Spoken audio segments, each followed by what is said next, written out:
Rolling.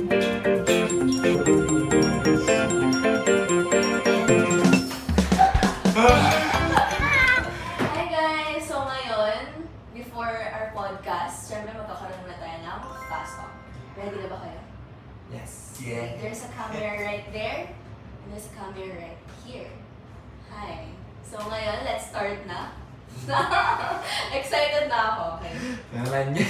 First question. Not fast talk, so dire-diretso. Yes. Dire-diretso to ah. So, like, sasagot si Kuya, sagot sagot ako. o sagot ka agad. Or like sabay kayo. Go. Okay. Safe space or strict space? Safe Safe space. Listening or advising? Listening ako. Ako listening muna. Listening muna, of course. Then advising sa akin eh. Okay. Open circle or one-on-one talk? One-on-one talk. Ako rin. Eh, ba't ako sumasagot? Eh, okay lang.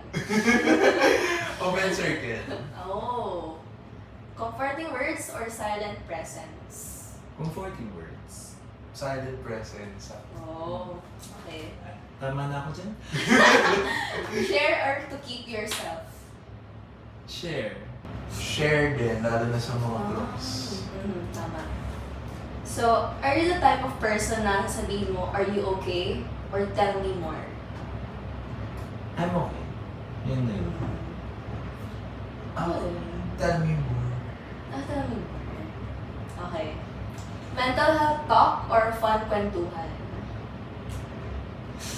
Ang fun kwentuhan ko kasi, nadadaan ko din sa mental health talk.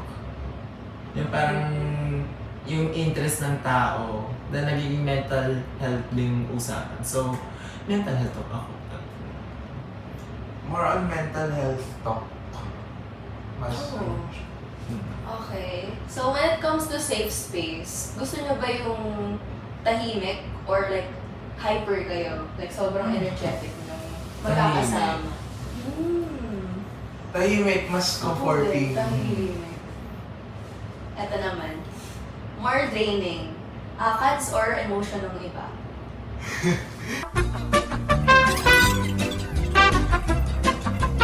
Both ako dyan. Pwede na mamili ng both. Uy, yung bata. O sige, siguro emotion ng iba. Kasi Mas na-adapt mo din yun eh. Yeah. Yun yun. Kaya kailangan mas talagang ready makinig at ready sa energy mo na meron ka. Akin na emotion rin ng iba kasi may dumating dati sa point na yung problema niya, pinoblema ko din, dinadala ko din. Ano mas feel na safe ka? Sa org or with your barkada? Ang barkada ko ay nasa org din. So like, Yes! oh! True yun, guys. Okay. Yes. Barkada ko nasa org. Vulnerable moments ko talaga org. Dito. Sa org na to. Sa org. Oh, okay, okay. So, next naman. Mahal mo or mahal ako? Mahal ko. Why? Ay, fast talk pala. Tawag mo sabi ng why. Sayang. Hindi, kung with further explaining ko siguro, mahal ko kasi yun yung part na hindi ko mamahalin ng tao kung hindi ko din nakikita na yun yung deserve ko para sa sarili ko. Yun yun. Parang kung mahal ako, parang nasagot ko na to last time. Parang kung mahal ako, okay, kaya kong tutuning mahalin ka, pero parang nafe-feel ko, hindi ko kaya i-reciprocate yung tunay na feelings na deserve mo. Pero kung mahal ko, alam ko kasi na yun yung parang, ito yung deserve ko, ito yung gusto ko para sa sarili ko, na nakikita ko kapag tayo magkasama, ay iba din nararamdaman ko. Na sana ganyan din nararamdaman ko. Ikaw, Raj.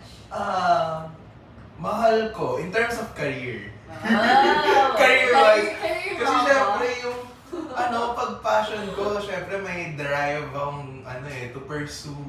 And yung drive na yun is yung one step closer to achieving yung success na gusto ko rin makamit. Yan. That's good. Actually, kaya ko tinanong yan kasi sneak peek siya for our next podcast since it's Valentine's Day. So, ayun. Make sure to wait for it guys and watch it. So, ayun. Last naman, one word for LPF today. One word for LTF today. Serendipity. Wow! Spence. Ice cream. Soothing, pwede ba yun? Soothing. Yeah. Mm. Ayun, yun lang naman for today. Hindi ko sila pinakaba sa Fast Talk since team natin is What is LPF. So, Okay. ayun. So, thank you guys for watching. Make sure to watch our podcast. Yes, sunod-sunod na to guys. Bye!